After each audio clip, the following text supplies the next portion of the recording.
बातमी आहे सोलापूरमधली। तुमचे देव शैतान आहेत, त्यांना पाण्यामध्ये टाकून आमचे धर्म स्वीकारा, तुम्हाला 10,000 रुपये दिले जातील असं आमिष दाखवून धर्मांतर करण्यासाठी दबाव टाकल्याचा आरोप करत एका कथित फादरच्या विरोधात सोलापूरमध्ये गुन्हा दाखल करण्यात आलाय।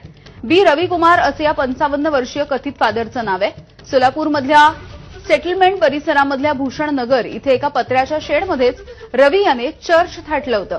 या परिसरामध्ये राहणाऱ्या महिलांना तुम्ही या चर्चमध्ये येत जा, तुमचा देव शैतान आहे, तो तुमचं कल्याण करणार नाही, त्यामुळे त्या देवाला पाण्यात टाकून आमचे देव स्वीकारा, तुम्हाला 10,000 रुपये दिले जातील अशा पद्धतीने आमिषही दाखवलं जात होतं। दगडफेक करतो जे लोक हिंदू आम्ही पोलिसांकडे त्यांना घेऊन गेलो आणि गेल्यानंतर ना पोलिसांनी ते 3-4 बायकांना बोलवलं, त्यांचा जबाब घेतला। एका बाईचं एफआर घेतलं, राजपूत नावाची एक बाई आहे, तिचं एफआर घेतलं आणि त्या एफआर मध्ये तिनं नोंद केली की त्याला आमिष कसं दाखवत होता त्यांनी आणि कसं त्याने ते वाईन होतं, एक वाईन, ते एक वाईन मग ब्रेडचे तुकडे आणि वाईन, ते तुमचा रोग बरा होता, मग त्या वाईन मधनं त्या बाईला खाऊ घालणं, म्हणजे ती बाई 2 तास गुंगीतच, म्हणजे हे असं त्याचा उपचार पुढे त्यांनी तिथं काय काय केलंय अजून आम्हाला बाहेर काढायला लागलोय आम्ही। आम्हाला जर असं घटना कळाल्यावर आम्ही पोलिसांना फोन करून पोलिसांच्या माध्यमातून आम्ही स्पॉटला गेलो असतो। तिथं काही दलित महिला होते किंवा लहान लेकरं होते त्या भागात, त्या पोलिसांच्या सहाय्याने जाऊन पोलीस स्टेशनमध्ये त्यांना हजर करून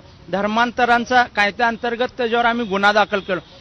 या प्रकरणामध्ये सलगर वस्तीच्या एका रहिवासी भागामध्ये एका धर्माचा प्रचार करत असताना स्वतःच्या धर्माचा प्रचार करण्यासाठी इतर धर्मीयांबद्दल अभद्र भाषेत बोलून आणि धार्मिक भावना दुखावतील अशा पद्धतीचं वक्तव्य केल्यावरून संबंधित एरियातील लोकांनी आमच्याकडे तक्रार दिली होती। त्या संदर्भात संबंधित धर्मप्रचारकास इतर धर्मियांच्या भावना दुखावल्या या संदर्भात भारतीय न्याय संहिता कलम 299-350 नुसार